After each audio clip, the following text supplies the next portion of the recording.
The rain slicked the narrow cobblestone streets of Ravenswick, a centuries-old town on the edge of London, where gas lamps still flickered at night, and history clung to every wall like moss. Detective Clara Wren, a seasoned investigator with the Metropolitan Police, had returned to her childhood town to quietly close a 20-year-old cold case. The infamous Hargrove Disappearances. Between 1989 and 1992, 5 young women had vanished without a trace, all within a 2-block radius of the Hargrove Lane district, the oldest part of town. The killer was never found. Locals whispered about the Ravenswick Ripper, but the case eventually went cold, files gathering dust in the archives. Clara wasn't just assigned this case, she requested it. Her older sister, Margaret, had been the final victim. She parked near the old bakery on a quiet, rainy evening, clutching the old case file. Her breath formed pale clouds in the cold night. The familiar smell of wet stone and chimney smoke filled the air. But as she walked down the alley toward Hargrove Lane, the world seemed to grow unnaturally silent, like the town was holding its breath. The investigation reopens. The abandoned Hargrove Hotel stood at the center of it all. A 3-story Georgian structure built in 1780. It had been closed since the last disappearance. Locals avoided it. Even vandals stayed away. Clara entered the hotel with a warrant, flashlight cutting through decades of dust. Every floorboard creaked like a sigh. The wallpaper was peeling, the air stale. In the lobby, the old reception bell rang on its own, though no wind stirred. She shook it off. The basement door caught her attention. It was chained shut with a police seal dated 1993. She cut the old chain and descended. The basement was a maze of narrow stone corridors. Her light caught something scratched into the wall. C.S. Stiel Hurry. Her stomach tightened. She found a locked room with evidence tags long faded. Inside, old photographs of the missing women, police markers, a bloody shoe, and a journal. The journal belonged to Harold G. Hargrove, the hotel's last owner, who vanished the night Margaret disappeared. His writing grew erratic toward the end. The voices won't stop. They come from the walls, from the floor. She walks beneath the cobblestones. I can hear her nails scraping. I tried to seal the basement, but she always finds another way. The last girl, she saw her. She spoke to her. Now it's too late. The cold case clue. The next morning, Clara met Dr. James Halden, a retired coroner who had handled the original disappearances. Over bitter coffee, he confessed something he had kept quiet for years. When we examined the site, Clara, we found scratch marks beneath the floorboards, deep ones, and bone fragments.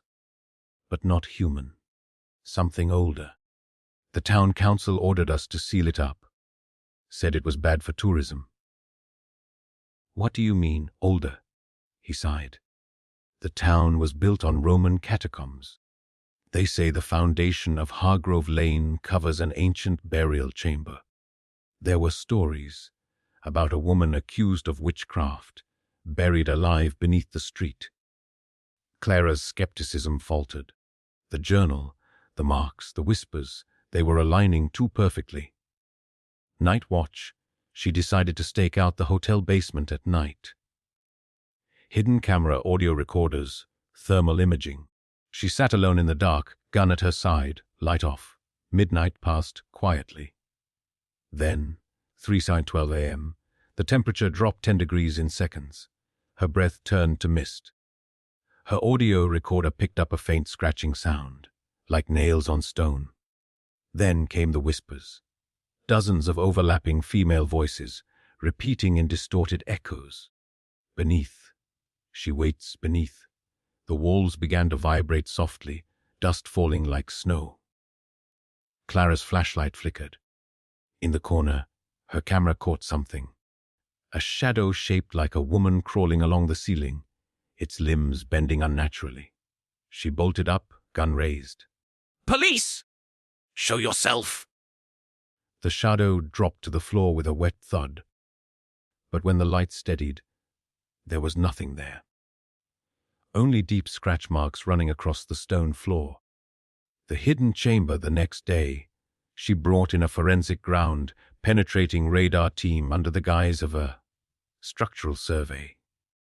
Beneath the basement, 4 meters down, they discovered a hollow cavity, an undocumented chamber. The team broke through.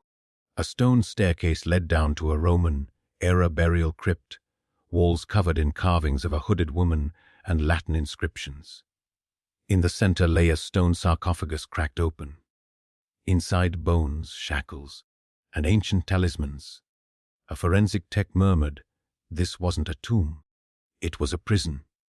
The carvings told the story of a woman accused of binding souls beneath the earth, a witch executed by Roman settlers, sealed alive beneath Ravenswick. Over centuries, the town unknowingly built over her. The disappearances. They weren't murders by a human killer. They were feedings. The breakthrough and the twist that night. Clara stayed in the crypt alone to close the case. She placed evidence markers and recorded everything. But as midnight neared, the stone walls grew cold.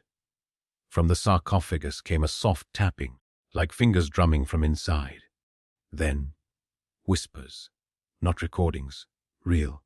Right behind her ear, "You came back, sister." She froze. Her flashlight slowly turned toward the far wall. Margaret stood there, pale eyes black, her old red coat filthy. Her sister's voice layered with dozens of others. "She took me. She takes us all. You brought me home." Her hands shot from the floor itself, pulling Clara's ankles. She fired her gun. Bullets cracked stone. She scrambled up the stairs as the walls shifted like breathing flesh. The crypt collapsed behind her, sealing itself. Above ground, the entire basement caved in. Clara barely made it out alive. Aftermath in her report, Clara wrote the official explanation. Unstable, historical structure led to collapse during investigation. The cold case was closed, but the disappearances were officially labeled unresolved. Privately, Clara knew the truth. She had heard the whispers. She had seen her sister. A week later, as she packed to leave Ravenswick, a crew repairing the cobblestone street outside the hotel found something buried just below the surface. A single red coat button, perfectly preserved. As Clara turned to leave the town, the church bells rang at 3:12 am. A time no one had set them to ring in decades. And from beneath the cobblestones, faint but clear, "You came back,